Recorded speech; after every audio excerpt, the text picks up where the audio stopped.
So no lecture on Thursday. Okay, so I will now repeat something which I said last Thursday.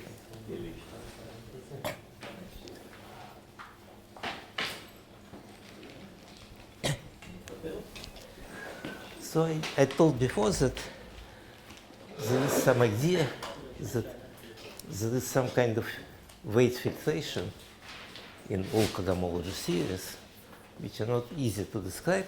So, but in case of varieties of a finite field, the ring gives some description. So you consider this variety of a finite field Q. Then we consider, as usual, consider x equals z bar over fq bar. And we have Frobenius morphism. It's a morphism of algebraic varieties over. So X is algebraic variety of algebraically closed fields, so it is something geometric. And we have morphism. But we consider d Weil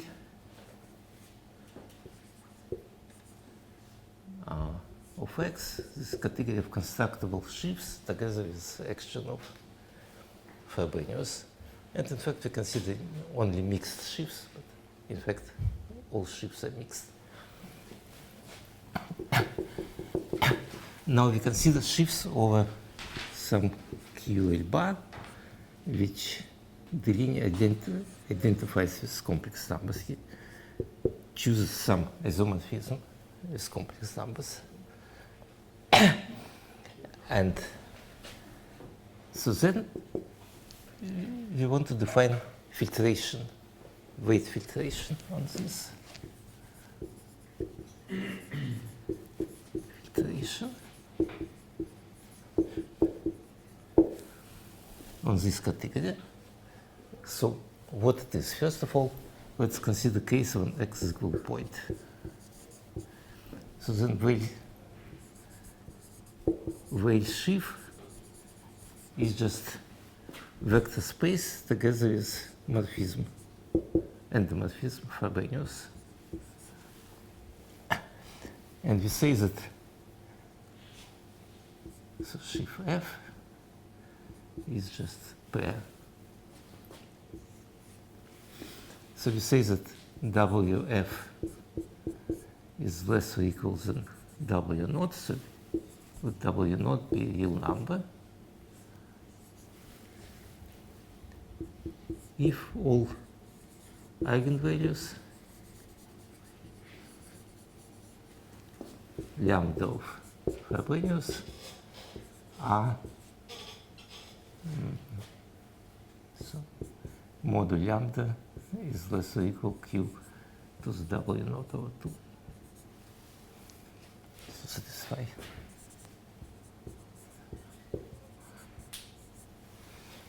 Well, in fact, it is the same as to say that if you consider large powers of f, then you can give bound on the norm. And you say that WF is more or equal W naught if all eigenvalues satisfy lambda more equal q to the W naught.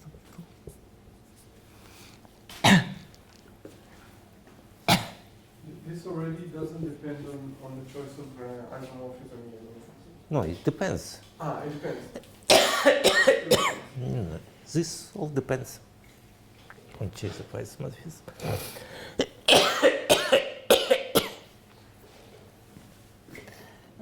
We fix once for all this isomorphism. And now similar thing for complexes. So let F be a Weil complex.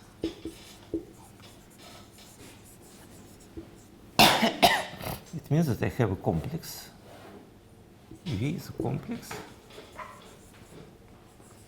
And this is morphism, Frobenius from B to B.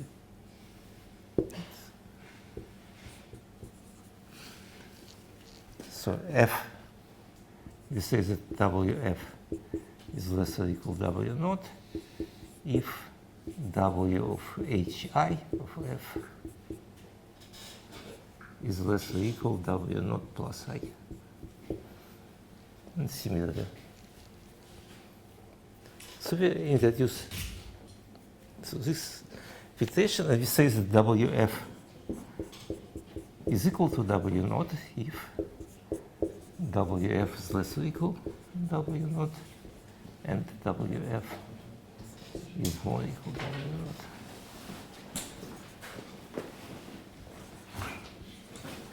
So in this case, this just means that eigenvalues of Frobenius on HI of V have definite absolute value Q to the W naught over 2. For the larger, you also have W not plus I or minus I for the larger part. If you want to say W So- of F is larger than W of No, it's the same. No, Same? it's the same. Just the idea that translation shifts by one. So W of TF, so if W of F is less or equal to W naught, then W of TF is less or equal W naught plus 1. So translation shifts weight filtration by 1. Okay, so now, so this is somehow trivial part. Non-trivial part is for just x. You have x and you have f in the weight of x. Then we say that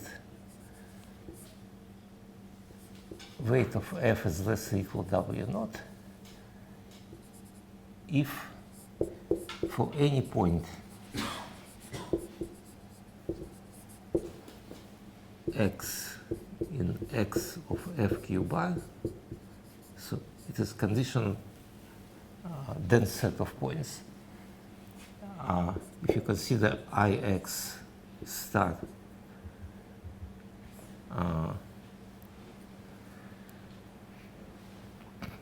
of f has weight less or equal W naught. So here there is some. Can we take points on the diverger because we need action of Hmm?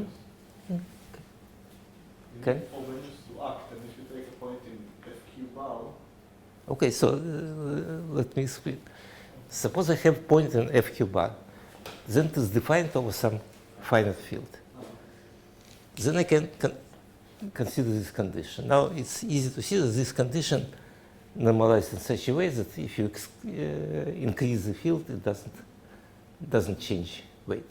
So hence this condition makes sense.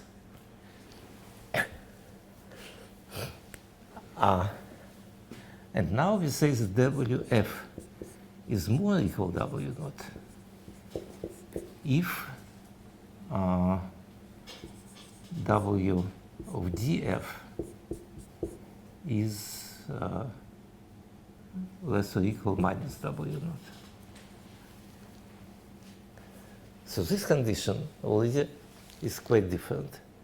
Or if you want, it is easy to see that this is the same as to say that it means that Ix shriek of F, weight of this is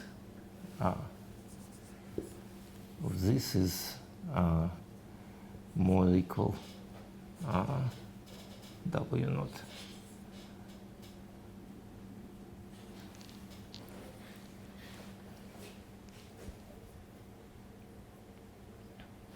So you can consider here just fibers. So this condition is defined for F, and this condition for the easiest way to write it in terms of df. Okay, and now it turns out that for in case when Is it consistent with the definition of a point? hmm? Is it consistent with the definition of a point? What? This definition Yes. of Yes, it is consistent. Yes, it's true. Okay, so suppose, so what's the meaning of this definition? Suppose x is smooth and f is smooth. Smooth means locally constant. So then I claim that condition that Wf is less or equal W naught just means that for any point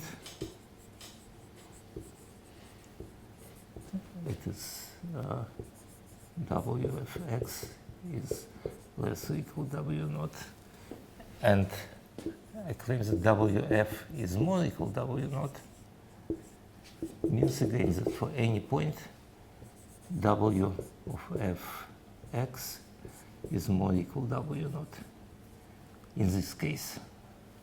So in this case, this last condition means that just pointwise you have these conditions.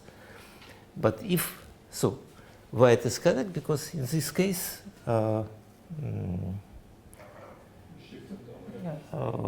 df, the idea is that df will be just essentially f check times the dualizing sheaf of x. And dualizing sheaf of x, it is isomorphic, dualizing sheaf of x is isomorphic to constant sheaf of x, shifted by 2 dimension of x and multiplied by Tate shift to the power dimension of x. So it means that if you consider fiber of this at every point, it has weight 0. Because you shift, you increase weight, Something with no minus. Okay. Okay, so I don't remember.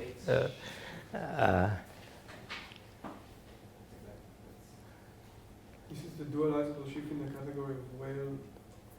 Yes, Whale yes, yes. No, it is just you consider dualizing shift in category. No, but it has it's skewered the 2 dim x because of W over 2. Hmm? It's fine. It's skewered to the power of 2 dim x probably. Q? No.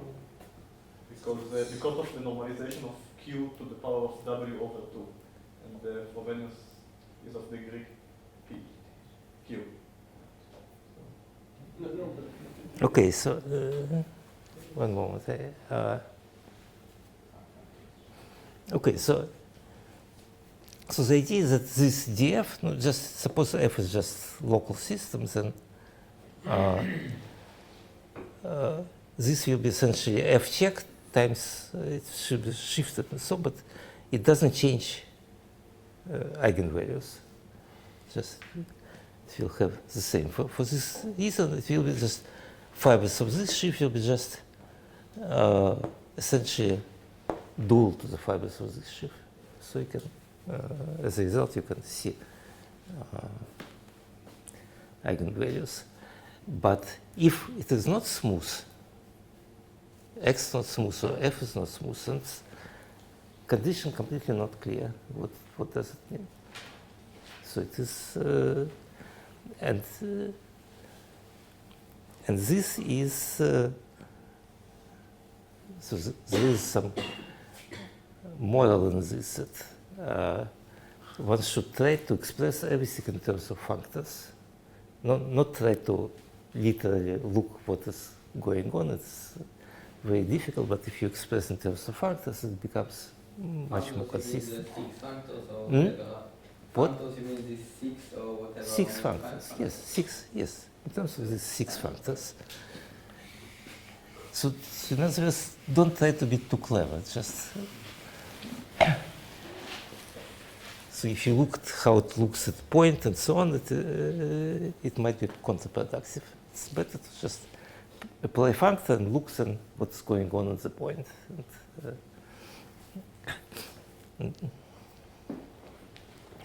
Okay, and so, from the last time, so the one of main theorems in Whale 2 defines so the theorem that functors pi star and pi low shriek decrease weight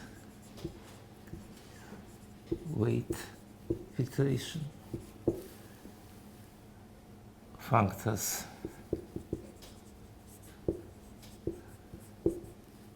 pi star and pi shriek increase weight.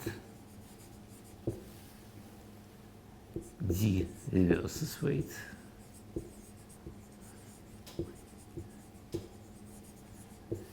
And exterior of the product adds weights.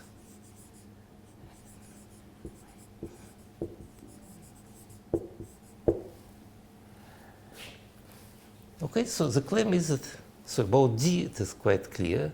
This is also quite clear. So pi star it is a definition. And for pi shriek, this is not a real statement. All other things follow from this. So the only non-trivial result, in fact, is that pi shriek decreases weight. So key step that decreases weight.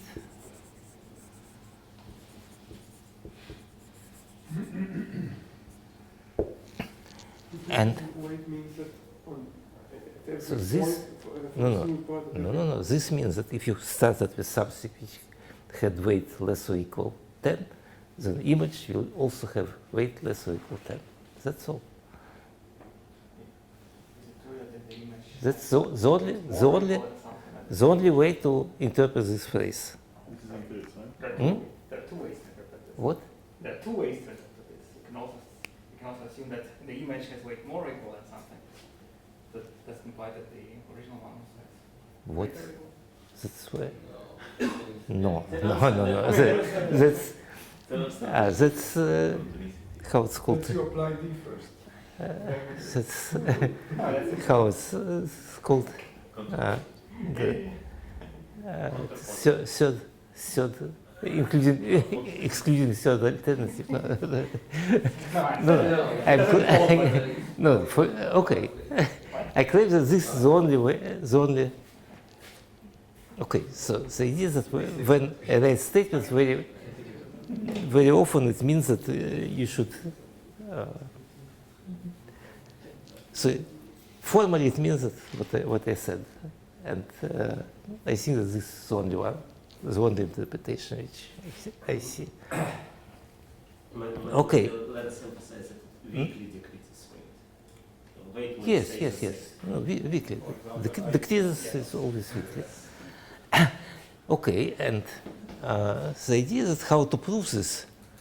So the claim is that by usual dévissage, you can immediately reduce it to the case when pi is projection of curve to point.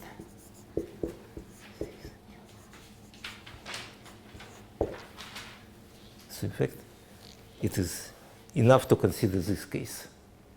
And this case is difficult, so maybe we'll discuss. So the idea, again, then is that curve you can replace. Complete curve or? No, not complete curve. Curve, yes.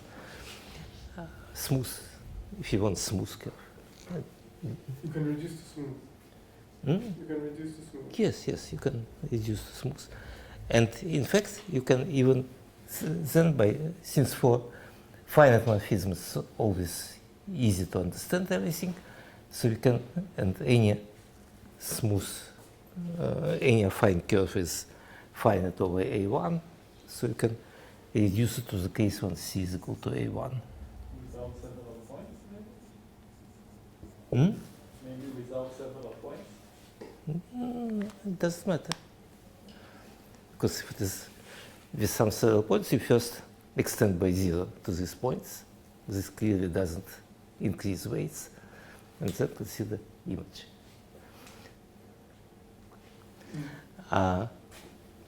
Okay, and okay, so probably we'll discuss the proof, which is based on some additional things. So there's some interesting things that, in addition to all these geometric functors, there is one functor which is not geometric, which is called Fourier transform. So we'll discuss this later, which works on vector spaces, in particular on A1. And it turns out that using this, usage of this simplifies the proof very much. So Devine proved it directly, but later on it was proven using Fourier transform. The proof is much easier.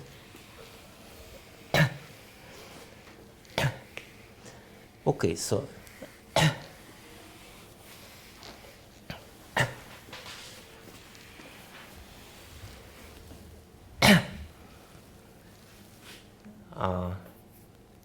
okay, so next thing I want to explain. So this was in way 2, which is sometime 1970s.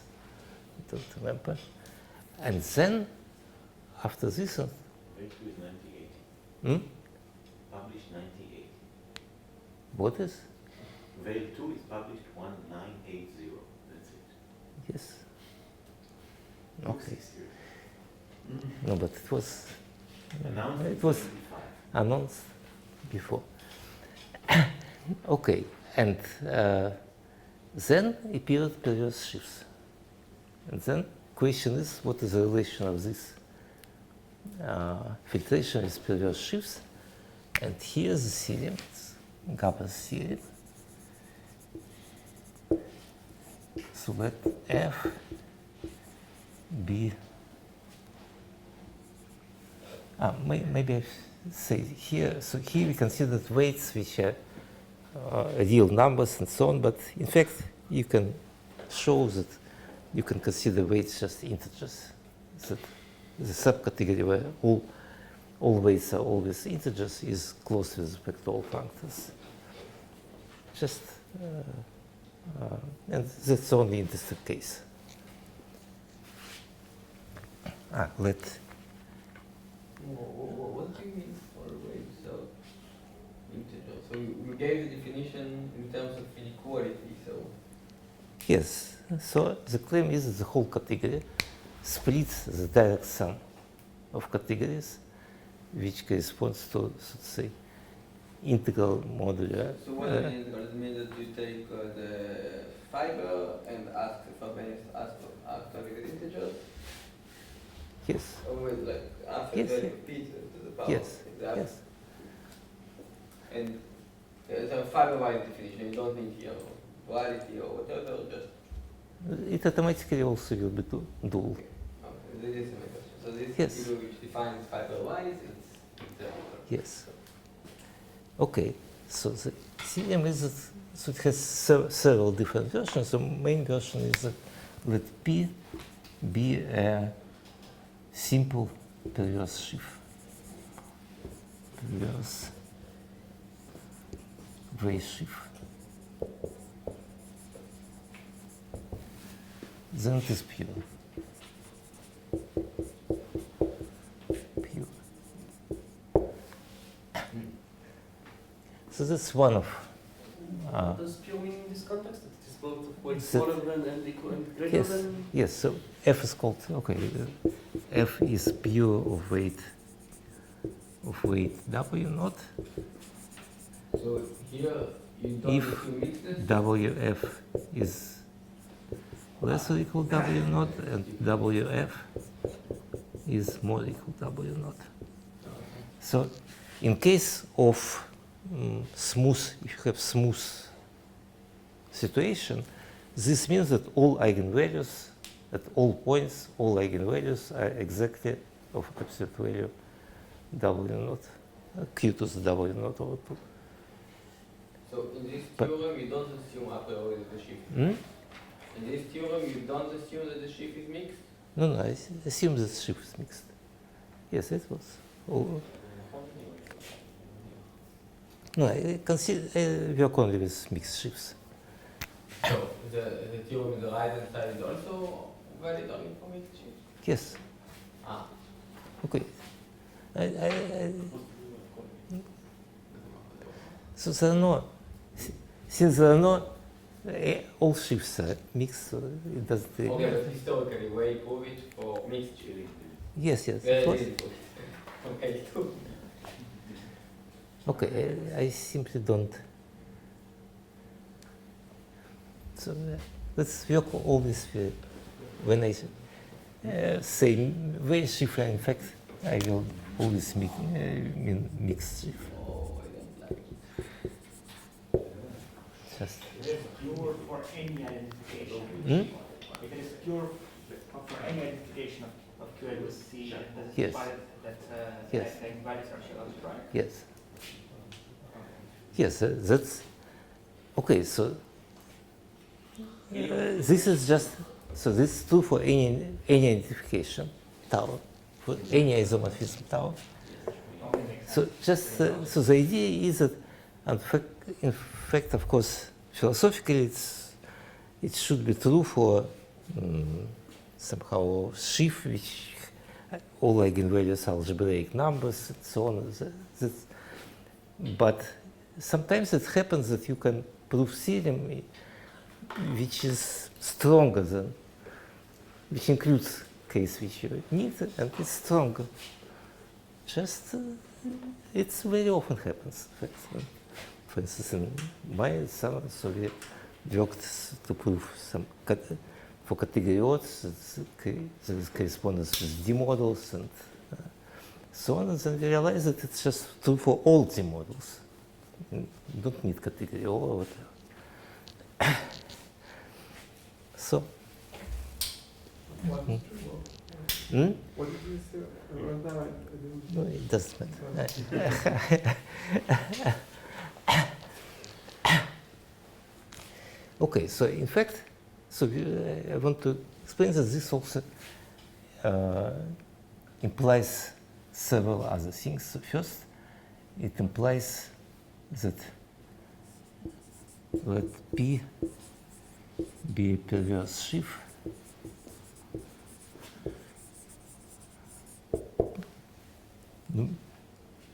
Perverse sheaf means complex of sheaves, objects in perverse category. Suppose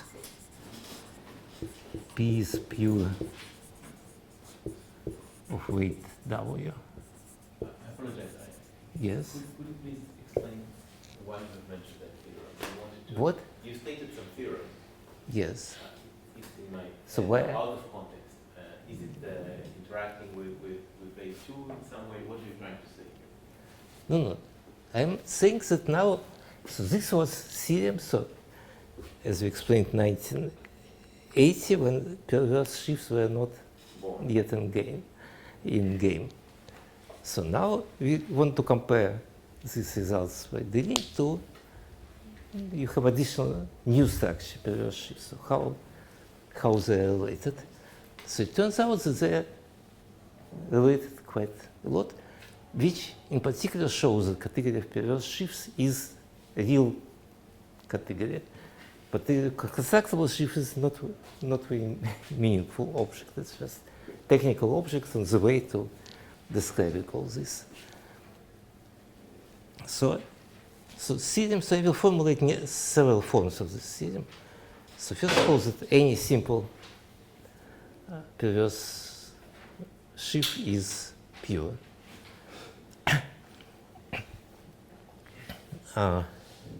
Suppose P is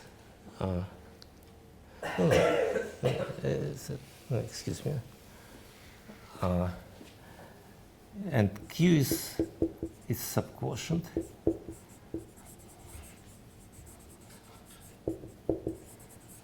Subquotient is something which is defined in perverse category. This notion is not defined in the whole thing. So if WP is less or equal to W naught, then WQ also is less or equal to W naught. If WP is more equal to W naught, then WQ is also more equal to W naught. So if you pass to the subquotient, then weight can, you control the weight. If you control the weight of the... For constructible shifts, this is wrong? Yes. For constructible shifts, it's You mean of course the wrong. first one is wrong? Everything is wrong. Not just... I would say that there's no reason for this to be true. Absolutely no reason. And here you have... So, and this somehow this follows from this one. So, Yeah,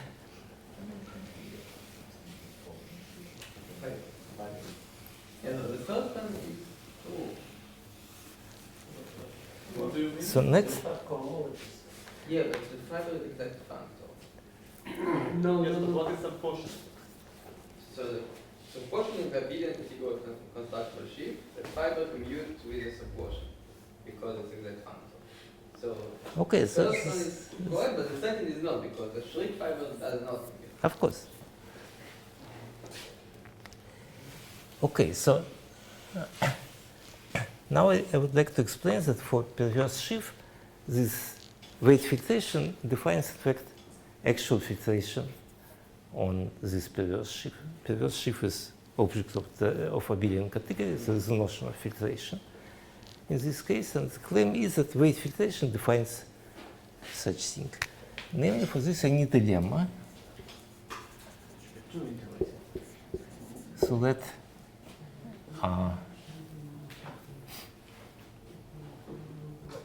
zero L P R the exact sequence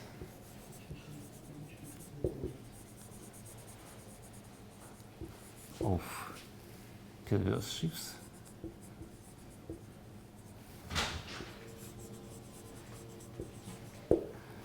Now suppose weight of Q is less than weight are less or equal to the weight of L. Weight of R, weight of L. Then the sequence splits. Splits. You are now proving the theorem, or explaining how to prove the theorem, or No, I'm not going to you prove just how. another good problem? Yes, I want to.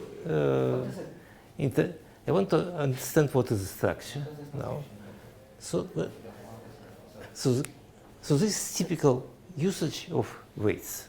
That some things which might be non-split, in fact, some short exact sequences, in fact, you can guarantee that they split. Okay, so how to see What's this? your other statement? So you wrote a statement there about the right side of the No.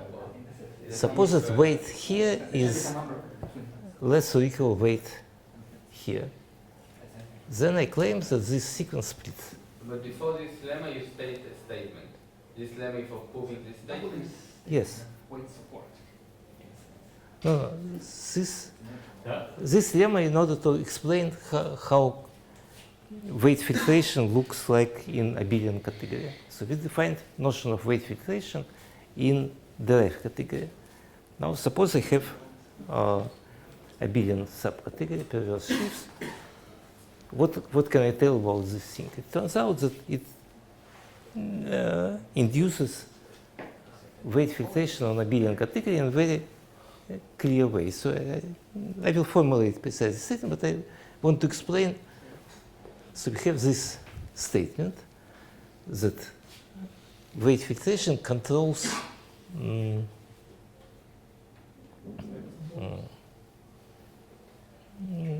controls exact. Yes. So the only thing that maybe I should have said before is that so properties of filtration, properties of weight filtration. Filtration, some trivial property is that if you have exact triangle L, P, R, exact triangle,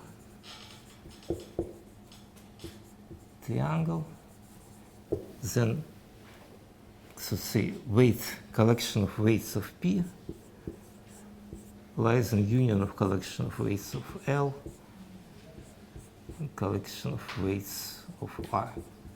Here, the weight. So so this means that if if WI is less or equal W naught and WL is less or equal W naught, then W of P is also less or equal, and similarly for more or equal. This is obvious just from definition. Yes. And if I choose a weight and then I look at the category of all the perverse sheaf with weight larger than this weight, strictly larger, and then the subcategory of strictly smaller, are these orthogonal? So I will explain it. I will explain it in a moment. So, okay. So suppose I have this thing. So if L, for instance, if L and R, suppose. So the easiest case is when they reduce. So suppose L and R are reducible, and hence they have some exact weights, they're pure. So then the claim is that if weight of R is less or equal to the weight of L, then there are no extensions. That P is isomorphic to L plus R.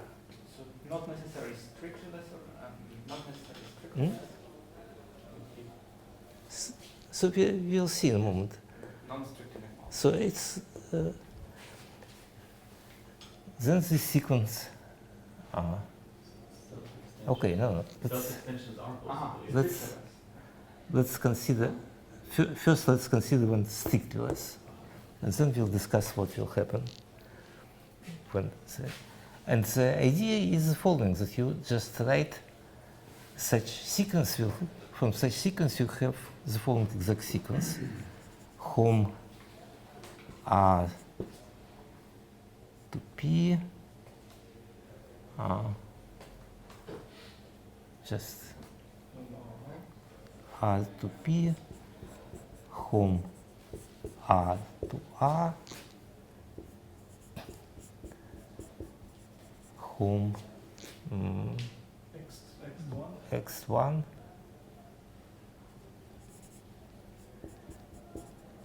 X1, R to 8. Okay, so now I claim that because of our conditional weights, that this X1 will be equal to 0. So this means that yes, this means that identity morphism from R to R leads to morphism R to P. That this sequence splits. This X1 is just X1 of perverse sheaves, yes? Not of various sheaves or something. No. So this is important. So once more, I'm just writing. I have this guys. They form. Let's consider now these things as objects in the derived category. Then this form exact triangle. So for exact triangle, I can write down. So this is just what's written here is just home in the derived category. R to T of L.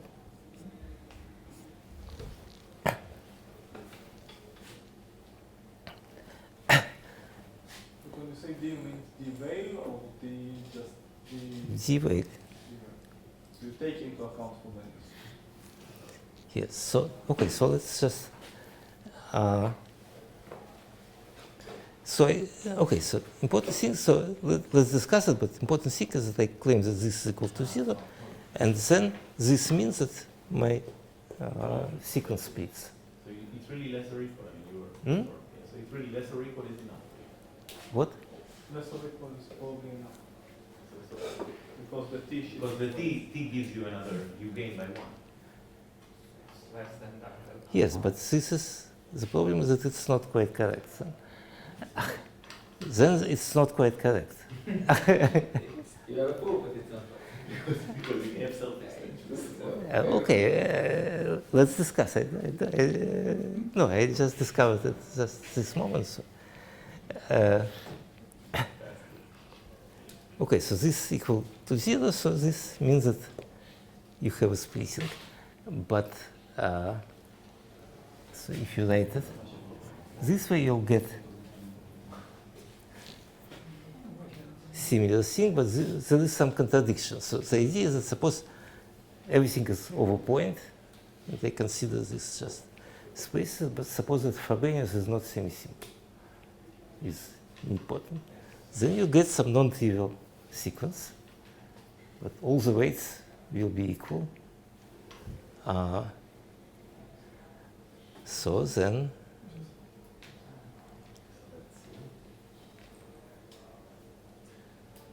something. Should be surprised that only now we got to the contradiction. Something, okay, so. No, it's just So a weight can actually communicate to its neighbors, right? What? So a weight can actually communicate to its neighbors. And the home can be non-zero on the different. Okay, okay, let me say what is correct, and I'll think about this. So what is correct is that so if weight is strictly less, then you have that sequence splits. What does it mean that the weight of something is less than the weight of something? So what does If it is pure, supermum of if it is pure, if suppose A and R are pure, here the so irreducible. Suppose they're irreducible and hence pure. Just so the claim is that if it is strictly less, then the sequence splits. But if they are equal, then this sequence doesn't really split. It splits a sequence of shifts on X bar, on X, but not as weight shifts.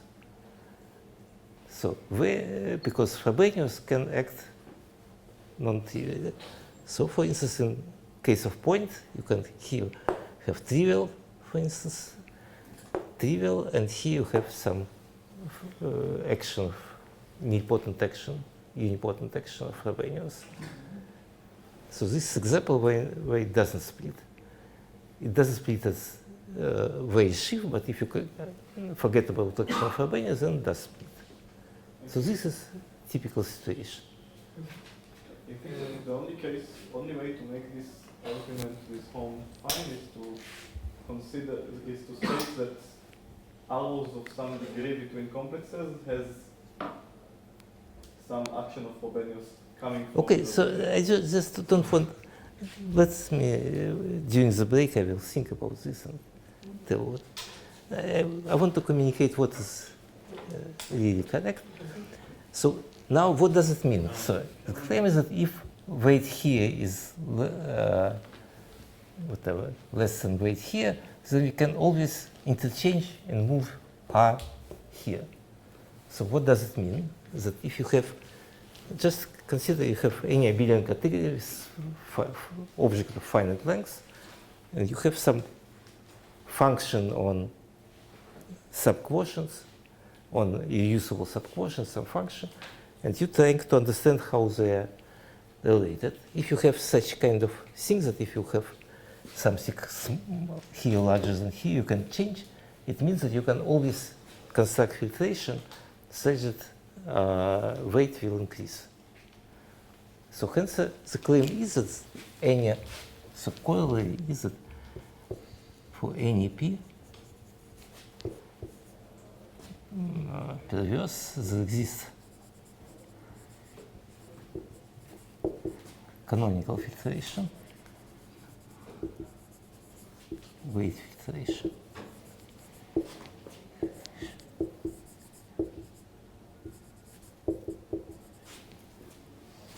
So W0, W1, W minus 1, so on. So consider only integral weights for simplicity, such that W of Wi is less or equal to I, and W of Q modular Wi is strictly more than I. So any perverse sheaf automatically gets filtration, and any morphism of perverse sheaves, of course, is compatible with this filtration.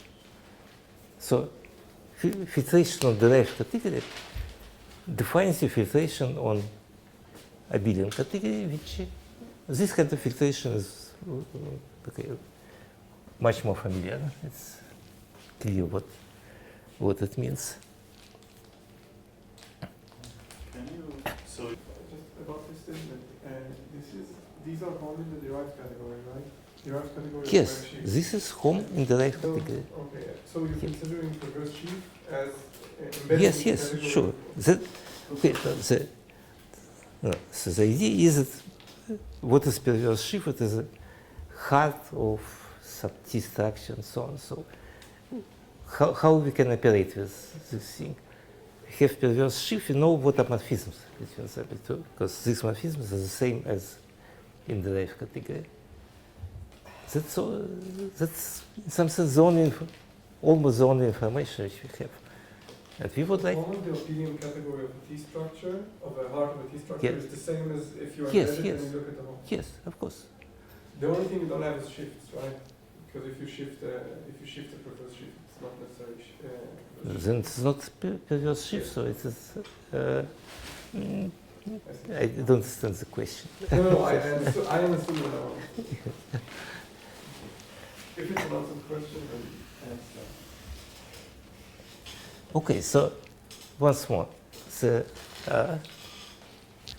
this shows once more that category of perverse shifts is very naturally related to this weight filtration.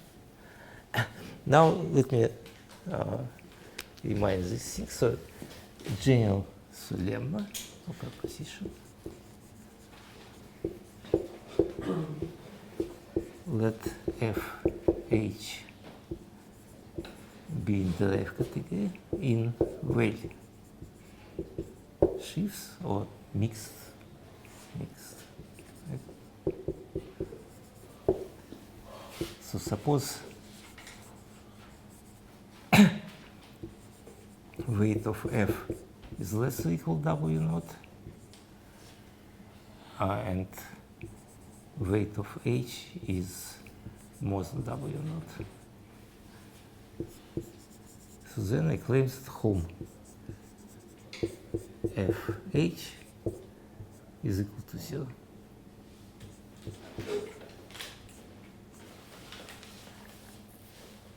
Home in the derived category.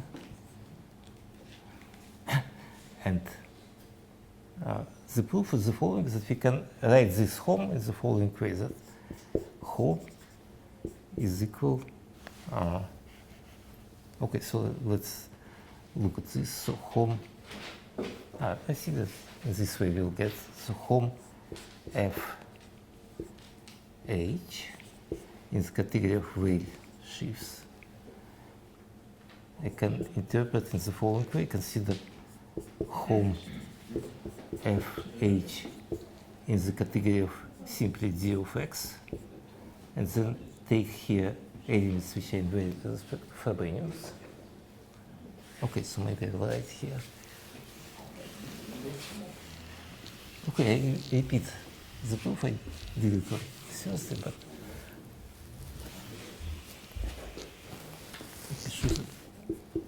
home Fh in category of weight sheaves. You said you mean derived category, yes. That's the only way is equal home FH in the derived category D of X, and that consider Frobenius fixed elements of this guy. Now this, we have seen that if you consider derived category of algebraically closed field, you can write it in the following way, that it's equal and that's where the plus one comes from, because Frobenius has cohomological dimension 1. okay, so just let's, so this is H naught of P star of df H df tensor Schlick H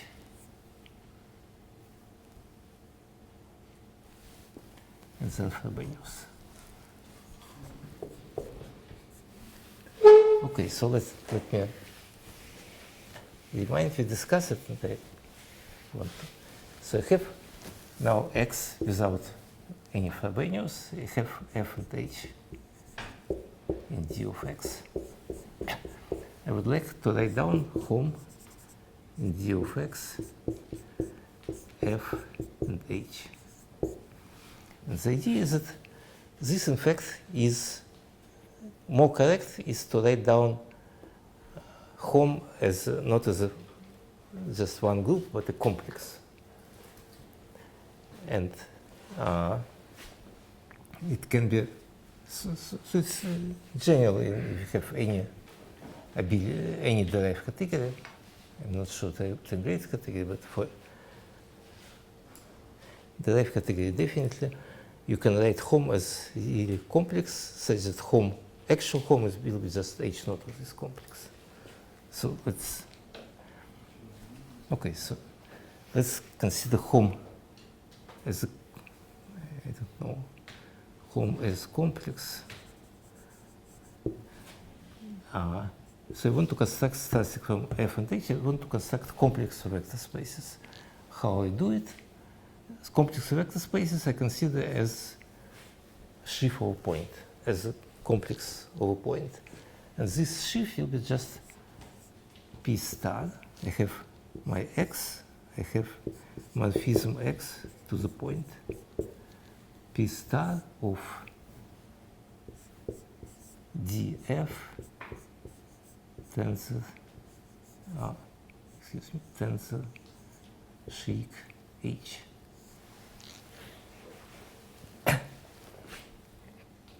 So my proposal is, so you consider H, consider F, consider df, and consider the Schlick tensor product, where Schlick tensor product is defined, so this P star of df tensor H, and then consider delta Schlick. So we have X into point, delta into X cos X. Now I consider here df tensor H. I consider inverse image with respect to Schlick to X, and then I push it to point. By the way, this, okay. You're describing delta out of Schlick. Hmm? What? What are you writing? No, and I'm describing what is this symbol. Okay. So this gives me a complex of a point. The claim is that if I take H naught of this complex, I will get just home from F to H. So this is general. So we discussed it sometime. And now the idea is that under my conditions on weights, I get that weight of this guy will be more less or equal, just less or equal to 0. Greater than zero. But greater, yes, greater than 0. Now these things increase weights. So hence this thing also will be of weight greater than 0. Yes, strictly greater than 0. So if weight under these conditions, so if W of F is less or equal to W naught and W of H is strictly more than W naught, so then yes, so then W of this thing will be of df H will be strictly more than 0, and W of all these things will be also strictly more than 0. But if it is strictly more than 0, it means that it doesn't have eigenvalues of Frobenius. H naught of it doesn't have trivial eigenvalue of Frobenius. So now we can say what was wrong earlier, because Yes. what happens is maybe this shift doesn't have eigenvalues of 0, maybe H0 doesn't have, but H minus 1 can have co-invariants. Because you cannot just take fixed points, you have to take derived fixed points. So you get fixed points of H0 and plus co-invariants of H minus 1. And if the difference in weights is 1, Yes. then H minus 1 can have co-invariants, and then you still get a contribution. So you need a gap of at least 1 in weights for this to be... Okay, for this to be The amplitude of Frobenius is 1, that's what you're outlining. Yes. Yes. And then if you say, I don't care about the Frobenius, I only want it to be split in a way that doesn't satisfy the Then it's Frobenius, okay. then it's still okay this way. Okay, so once more, so result, let me just formulate the lemma. Suppose that L are pure, irreducible, hence pure. So if weight of L is more than weight of R, then this splits. So P R sequence splits.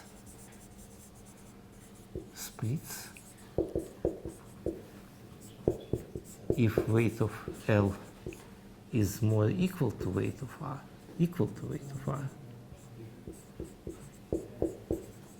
then sequence splits in d of x, but not d value of x. Maybe not in here. So, but anyway, so what this shows, that first part shows that you have canonical filtration. And the second part shows that if you consider, so you have canonical filtration, so for any p, you have canonical filtration, p naught, p1, and so on. And if you consider pi modulo pi minus 1, it has weight, it is pure of weight I.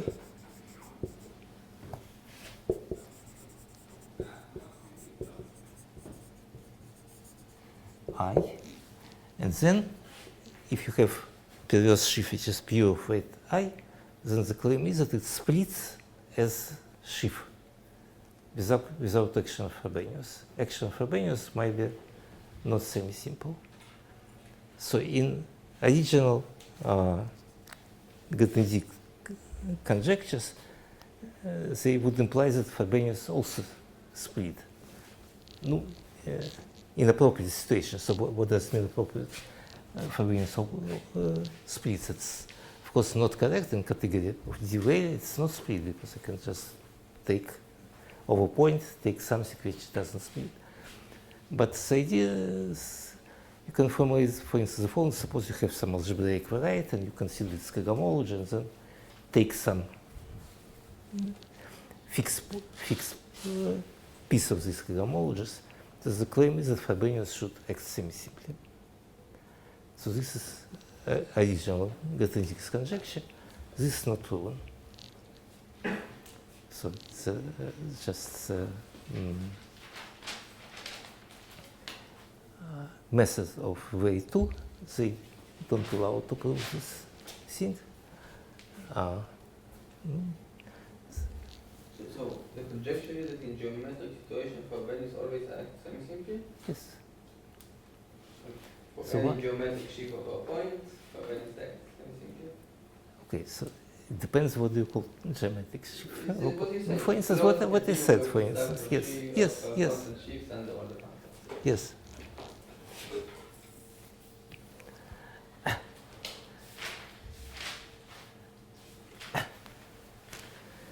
Wait, I.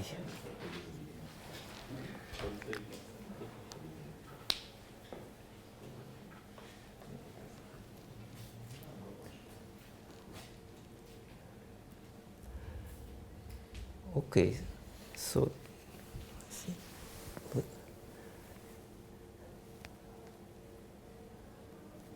let us. So let's make some break. I'll decide what to discuss next. F and H in D wave, and now we consider them as F and H in D, and we can consider home F H, where by home I mean complex. This is complex vector spaces. Vector spaces. Now this complex is very, in fact, very complex. You have action of, since F and H are in well, you have action of Frobenius. And I, of course, made a mistake. I said that we should take H naught and then take eigenvalues of Frobenius. This is completely contradicts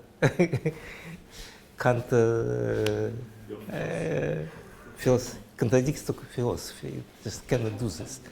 You can take first invariance of Frobenius, and then, if you want, take H naught. When you take invariance of Frobenius, you should, of course, take them in derived sets, and that's exactly what Gall describes. You have this combined from invariance of H naught and co-invariance of H1. So this is. So the relation between the inner home and the usual home is that the usual home is we have to take first global section of the inner home, you make a complex, then you take a invariant Frobenius of this complex, like Yes. if this complex is a projective Yes. representations. Okay. So this formula we proved for without any action of Frobenius. That if you have F and H, then you can construct complex, which is just direct emission to point. This complex is home in derived category. In principle, should be considered as a complex. And then usual home is just H naught of this complex. How? It's in So any derived for any you derived have category. a Yes. home which is a complex, and how you do Just okay. Let's consider some simplest case of derived category. You consider some projective resolution. You map it here, then you get complex. Then you can take H naught of it, whatever. That's So the formula should be H naught on the other side. yes. The correct formula is, of course, that you should. Yes, this is correct formula. That you take fixed thing of Frobenius in derived set, of course. You just derived. After this, you've got a complex, and you take H naught of this complex. Or you can, in fact, it's not necessary to take H naught. Again, in any, definitely in any derived category, don't remember about triangulated category, Hom of two objects, nature should consider Hom as a complex. And then usual Hom will be just H naught of this complex. Is there a way to correct the formula in the middle? Hmm? The previous equation be erased. Just erase? Or understood in a different way. That Yes. Frobenius there is. It's, So that's what I was thinking.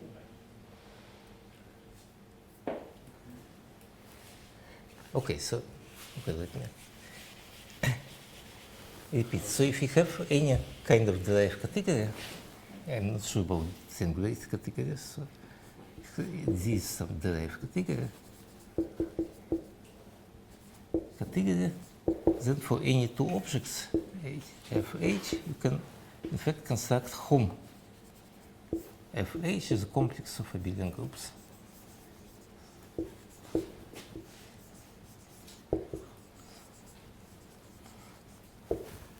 Such that Hom, usual Hom in the derived category, will be just H naught of this complex, some kind of inner Hom.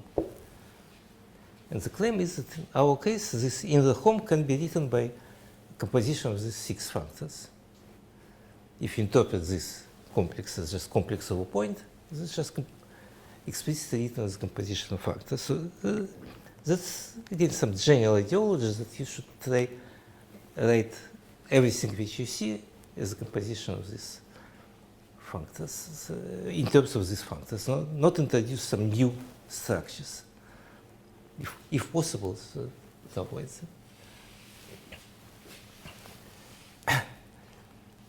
Okay, so now I want to say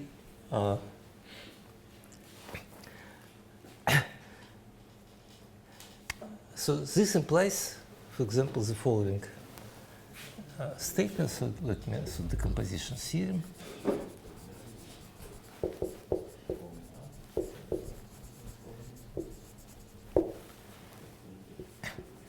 So let pi x y be a proper map, morphism, and P is an irreducible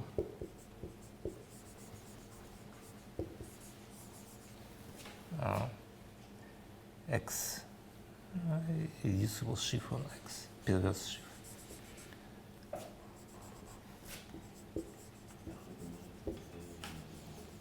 Sheaf on x. So then the claim is that pi star of f is semi-simple. Pi star of P. Star of p is semi-simple in the following, which means that it's isomorphic to direct sum of Ti, some Qi, where Qi are irreducible perverse sheaves.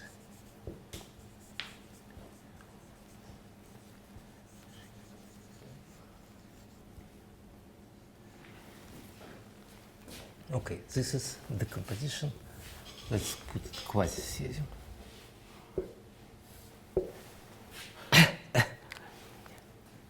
So why it is quasi? I don't know whether this kind of theorem is correct in all cases. Just don't know. But so what we considered in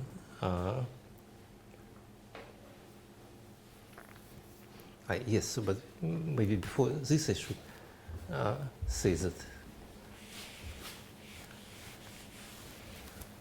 if f is pure,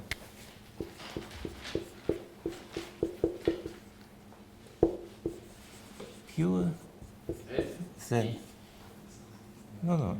F. Then F is isomorphic to direct sum of its cohomologies. I of F. Cohomologies means perverse with respect to perversity structure, shifted by, never remember, minus I. So if you have, the claim is that if you have perverse sheaf, perverse object which is pure, then the claim is that it's just, you should consider it's, any object is glued from its cohomologies. But the claim is that if it is pure, then it's glued from these cohomologies, it's just direct sum. And all these cohomologies have the same weight. Pure weight W naught, then this and weight of this guy is also equal to W naught. So if you have, the claim is that if you have pure complex, then you can first of all break it to its cohomologies. Each cohomology is perverse shifted somehow. And then this perverse sheaf is again pure. So you can break it not as a base sheaf, but at least as a sheaf, you can break it as a direct sum of irreducible. So, so this is the ideology. And now, if you apply this ideology in to this statement, so suppose I have a proper morphism, and suppose here I have a reducible perverse sheaf. So if it is Weiss sheaf, then it will be pure, like Gabel's theorem. Its direct image will be again pure, because pi, in this case, pi star is equal to pi shrik. This decreases weight, this increases weight, so weight will be preserved. So hence what we get downstairs will be pure complex. And as I explained, this pure complex can be decomposed as a direct sum of just irreducible things shifted by something. So this proves the decomposition theorem for Weiss sheaves. And then we'll discuss how from this you can, for instance, prove the decomposition theorem for C over complex numbers. For Weiss sheaves, but not as a Weiss sheaves, but just as a lattice sheaves. Okay, as lattice sheaves. So we'll discuss. The theorem itself is true for any lattice sheaves, yes? Or it's formulated? I have no idea. Because, okay, so. Or what is proven? What is proven for what generality? So let me describe. So, but I want to explain first some ideology. So it's used mostly for complex numbers. So suppose I have some x over complex numbers. So I will outline, but probably later I will give more precise outlines, the proof of the decomposition theorem over complex numbers. Suppose x is over C, and I have f, and I have this situation, p x, y, and I have pi star of some irreducible sheaf. And I would like to show that it's a direct sum. And now when you say sheaf, you mean? Perverse sheaf. Sheaf is always perverse sheaf. Yeah, but perverse sheaf, in what? The Vladic perverse sheaf or just a classical perverse sheaf? Okay, so let's see. First thing, that the Vladic perverse sheaves are the same as classical. Because what are Vladic perverse sheaves? It is sheaf with coefficients which are algebraic closure of Vladic numbers. But algebraic closure of Vladic numbers is the same as complex numbers. So the definition of Vladic perverse sheaf, which is not actually sheaves, which are like Yes. blah blah blah. So in the case of complex numbers, it's equivalent to just saying Yes. sheaves classical shifts, which is Constructible classical shifts. No, this I explained, because over finite field you have just precise correspondence. And then the claim is that suppose you know for complex numbers, forget about everything, just for complex numbers, for variety of complex numbers, you have a notion of constructible sheaf with finite coefficients. So then the claim is that from this you can construct all periodic sheaves, just as some limits. And now for finite coefficients, it is the same in entire topology and classical topology. It's exactly the same. So you just, in entire topology, you do this procedure, but in classical topology, you can say that what you get will be just q-periodic sheaves. That's all. Okay, so now, so I want to prove the composition theorem, that this is strict, semi-simple. Semi-simple in this strong sense. It's direct sum of irreducible shifted, chromologically shifted. So how in principle prove such theorem? So the idea is that first of all you say that you have variety x, variety y, you have sheaf I, then somehow everything is defined not, in fact, not over complex numbers, but over some ring I, which is finitely generated. Finitely generated ring over C.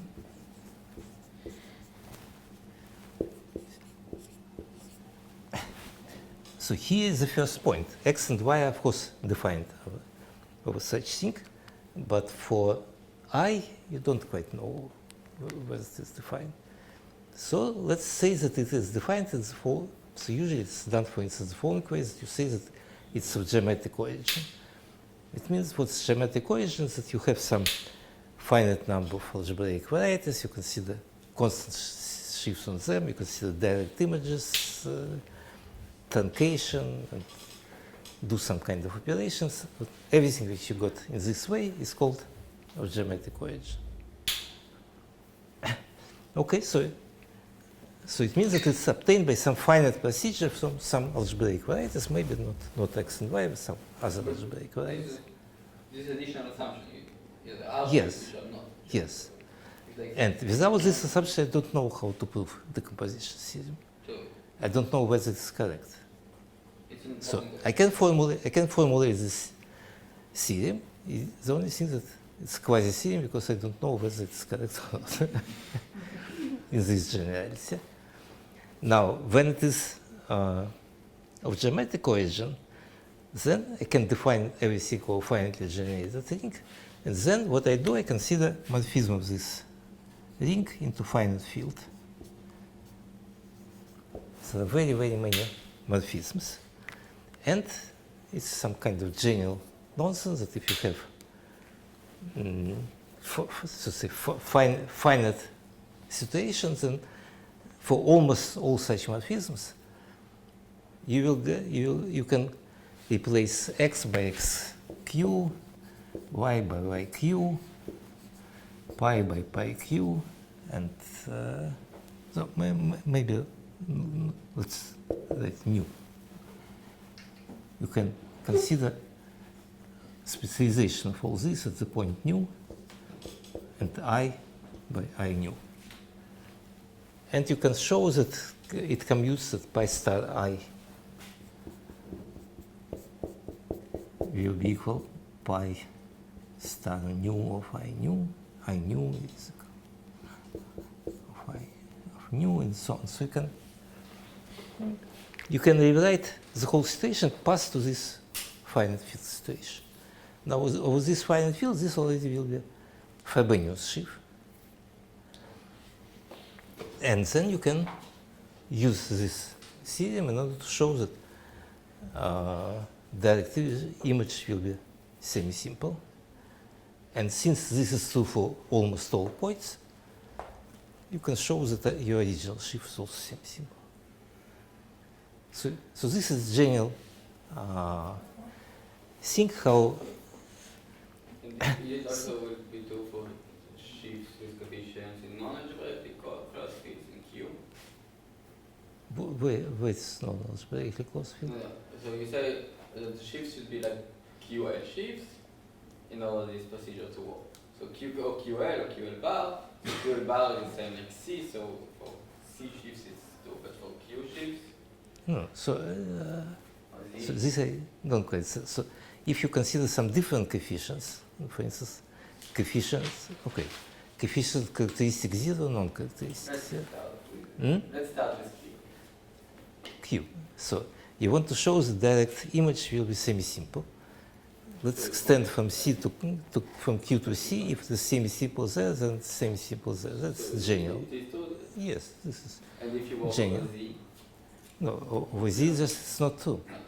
Just over finite field, it shouldn't be true for just for in case of points. In case of arrays of dimension 0, it's probably not correct. Something like this. it's there. Okay, so No, for your dimension, I see. okay, so I don't see any reason why it should be true.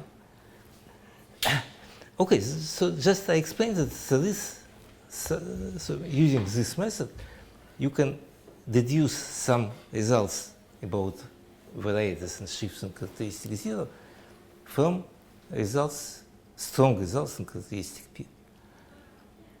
So this idea that somehow if you know many things in characteristic P, you can translate some of these results into characteristic 0. So once more, for instance, so here I don't know whether this is correct for any irreducible model, because clearly there are models which are not of geometric origin. For instance, if you have a local system on torus which has eigenvalues pi and e, I doubt very much that it's for geometric origin.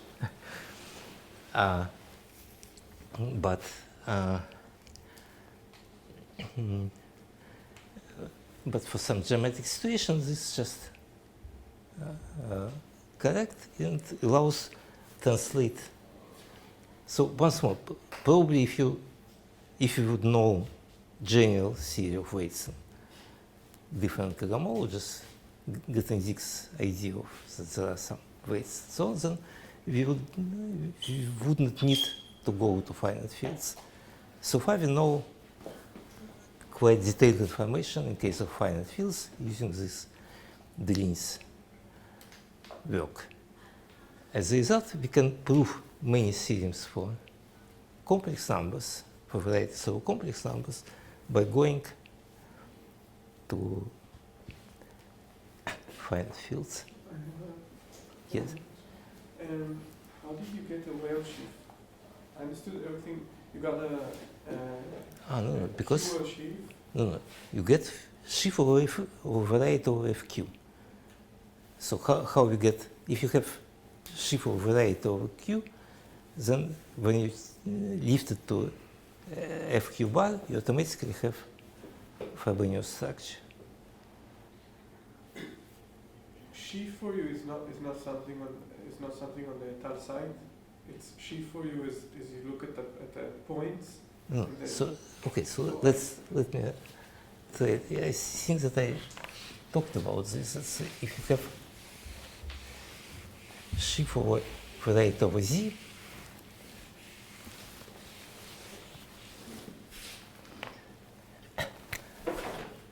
so you have spec Z. I forgot in what direction. So spec FP, FQ, whatever. Here. So you have situation here, you translate it here. So you get something over this field. But we said that if you have variety X over FQ, then we interpret everything as so variety Z over XQ. Then we pass to X, which is over FQ bar. I prefer to work with algebraic closed field, but it automatically has Frobenius. I understand, but maybe I don't understand your definition of what's a sheaf on something which is, say, a local system. What is Yeah. the definition of a local system? I thought it's a definition defined on the Atal site. Yes, exactly. But if you define it, isn't the Atal site of something over FQ the same as the Atal site over its algebraic closure? No, of course not. Why it is? Because you look at No, just let's consider our point. Spec of Q and spec of FQ bar are quite different you things. have a lot of points. Right. Okay. Okay. No. I see. So you automatically have, so if you have something over FQ, you can, I prefer to consider this as some sheaf over FQ bar plus action of Frobenius. But you actually don't need to look at the closure, because if you look at the Atal site over FQ, then you already get the category of wave sheaf, right? Because you have already the section. So, once more. First of all, I didn't want to discuss what is a tile site over FQ. Just what I'm saying is that I can interpret shifts on tile sites over FQ as shifts over algebraic, over geometric, for me, geometric objects, algebraic variety over algebraic closed field plus action of Frobenius. It's just interpretation. I prefer to think in this way because So in this way the statement about the Atal site of this is the same as the Atal site here. it is more or less the same. It's not completely the same, but it's so in other words, so the claim is that if you have sheaf over spec Z, then it gives you sheaf not over, it gives you not just sheaf over FQ bar, but it gives you sheaf FQ bar together with action of Frobenius. Okay, so let me look what time is it. I think that we should finish.